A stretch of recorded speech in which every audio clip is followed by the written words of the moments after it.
What would it mean to be in the in-between? For us, it will always be unclear. Literacy is our bread and butter, but it might not always be this way for our children. Literacy is grounded. It's firm, solid, sturdy, unyielding. Literacy moves. It can be molded slowly, given shape over time, but its heaviness sinks it down, disciplines it, settles it. But it wasn't always this way. Literacy was once new. It was once fresh and uncreated and pregnant with possibility. Cultures had to invent literacy, as Greg Ulmer reminds us. The Sumerians, the Olmecs, the Greeks. They invented a system, a way of thinking, an approach, a mindset, an opportunity. They invented for literacy a method, a purpose, an epistemology.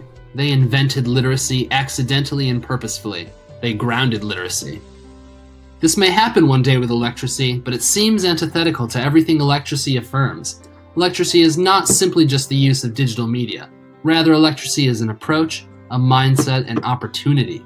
We dip our fingers into the Quora, Plato's space of limitless invention, whenever we type away on Twitter. Or whenever we comment on a YouTube video. Or whenever we upload a picture of our cat. We dip our fingers into the Quora whenever we design in Canva, or Skype our grandmothers, or share a Spotify playlist with our Tumblr followers. We imbibe the Quora, we are the Quora. We become master architects of the future without being conscious of it. We play and smile and click and frown, we remix and re-inspire and link to the past, and we create connections with every click. We are singularities in a network creating electracy in Minecraft, in AutoCAD. We forge electracy in the virtual blacksmithing anvils of Skyrim. Electracy is not discovered, electracy is not waiting to be found. We converge with our time, our moment in history when we pioneer electracy. We become tourists in our own language, in our electrate world of clicks, views, shares, and updates. But what we cannot lose sight of is that it has always been this way. And more importantly, that every tourist in electracy is a pioneer. And we are the pioneers of Choric electrate space, homesteaders of the electrate frontier, builders of the social apparatus in the next stage of human communication. We are the pioneers and the homesteaders of electrate history. History, as Martin Heidegger reminds us, is only the unfolding of error over time. We forget that error is also a form of play, and that therefore history must be the unfolding of play over time, of exploration without bounds, of the gamble of the everyday.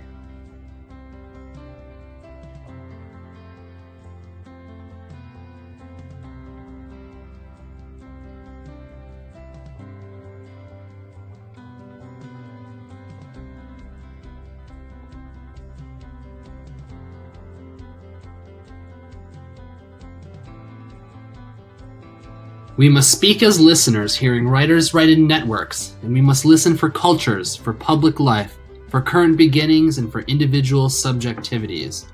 We must understand the activity of the network, its ebbs and flows, its oscillations and fluctuations, its coming and going.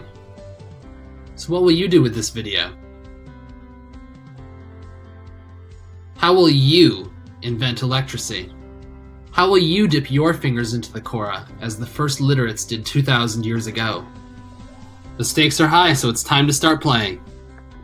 This is Jacob Richter, and this is Choric Queries, Playing, Shaping, Building.